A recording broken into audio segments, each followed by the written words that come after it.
नमस्कार, मैं हूं प्रशांत और इस शुक्रवार रिलीज हुई है सुभाष कपूर द्वारा निर्देशित जॉली एलएलबी 2 और यह फिल्म सीक्वल है 2013 में रिलीज हुई फिल्म जॉली एलएलबी का। और मैं यहां आपको बता देना चाहता हूं कि इस फिल्म की कहानी का पिछली कहानी से कोई लेना देना नहीं है। यहां कहानी भी दूसरी है और कलाकार भी अलग हैं, बस नाम जॉली एलएलबी 2 जरूर है। पहली जॉली एलएलबी की तरह यह फिल्म भी एक कोर्ट रूम ड्रामा है और साथ ही इसमें तंज है देश के सिस्टम और कानून व्यवस्था पर। जॉली एलएलबी 2 में जॉली के किरदार में अक्षय कुमार, उनकी पत्नी पुष्पा का किरदार निभा रही हैं हुमा कुरैशी, सीनियर लॉयर के किरदार में है अन्नू कपूर और जज की भूमिका में सौरभ शुक्ला, और इन सब के साथ अलग अलग किरदारों में है कुमुद मिश्रा, इनामुल हक, मानव कौल और सयानी गुप्ता।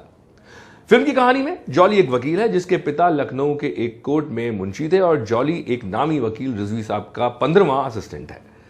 सब उसे नाकारा वकील समझते हैं और जॉली की ख्वाहिश है कि वो एक नामी वकील बने और उसका कोर्ट में एक खुद का चैम्बर हो।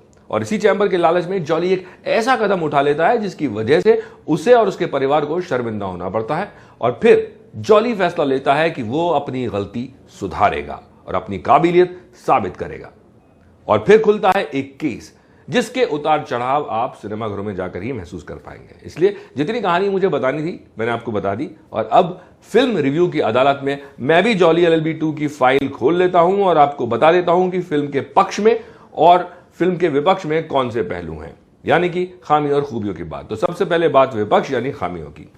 पहली बात यह कि जॉली एलएलबी 1 और फिल्म के प्रोमो देखने के बाद मुझे और लोगों को शायद इस फिल्म से थोड़ी कॉमेडी की उम्मीद थी, जिस पर यह फिल्म खरी नहीं उतरती।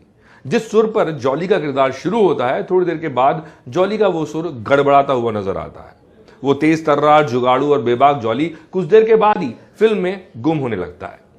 फिल्म में पंच हल्के फुल्के आपको नजर आएंगे, कहीं डायलॉग्स में तो कहीं नोटिस बोर्ड्स के सहारे इशारों में।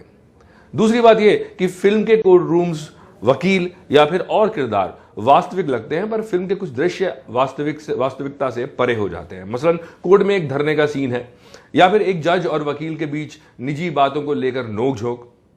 सिनेमैटिक लिबर्टी में कोई बुराई नहीं है और ना ही फिल्म में अविश्वसनीय और अकल्पनीय दृश्य दर्शाने में कोई बुराई है, पर फिल्मकार हमें अगर यह बता दे कि किस चश्मे से हम फिल्म को देखें तो थोड़ी सी जिंदगी आसान हो जाती है, क्योंकि दर्शकों की उम्मीदें प्रचार के रुख और ट्रेलर से बनती हैं। अब बात करते हैं तीसरी खामी की। तो तीसरी खामी मुझे लगती है हुमा का किरदार, जिसके पास ज्यादा करने को कुछ नहीं था और साथ ही हुमा को अपने डांस पर काम करने की जरूरत है, तो यानी कि थोड़ी सी मेहनत करने की जरूरत है, क्योंकि वो डांस में स्ट्रगल करती नजर आती है। तो ये थी फिल्म की कुछ खामियां और अब बात करते हैं खूबियों की। तो पहली बात यह कि जॉली एलएलबी 2 में भले ही कॉमेडी कम हो, पर यह फिल्म आपको बांध कर रखती है, जिसकी वजह है इसकी कसी हुई स्क्रिप्ट और स्क्रीन प्ले।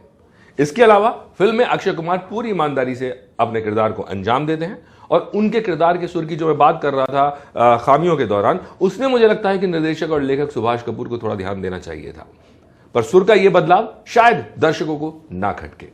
इस फिल्म में हंसी का तड़का लगाने में सौरभ शुक्ला का बहुत बड़ा हाथ है और पूरी फिल्म में सौरभ ही हैं जो अपने किरदार से दर्शकों को मनोरंजन देते हैं। अन्नू कपूर और कुमुद मिश्रा अपने किरदारों को जीवान करते हुए फिल्म को और पुख्ता करते हैं। फिल्म की सिनेमाटोग्राफी फिल्म को रियलिस्टिक टच देती है और साथ ही फिल्म के तंज को दर्शकों की नजरों तक पहुंचाती है। फिल्म का संगीत अच्छा है, गो पागल पहले हिट हो चुका है और मेलोडियस सॉन्ग बावरा मन भी कमाल का गाना है जो जुबान पर चढ़ता है। तो मेरे हिसाब से फिल्म के खिलाफ और फिल्म के पक्ष में मैंने पैरवी कर दी है और मेरे हिसाब से इस फिल्म को 3.5 स्टार्स मिलने चाहिए। बाकी फैसला आपके हाथ में, क्योंकि फिल्मों के मामले में आखिरी जजमेंट जनता का ही होता है।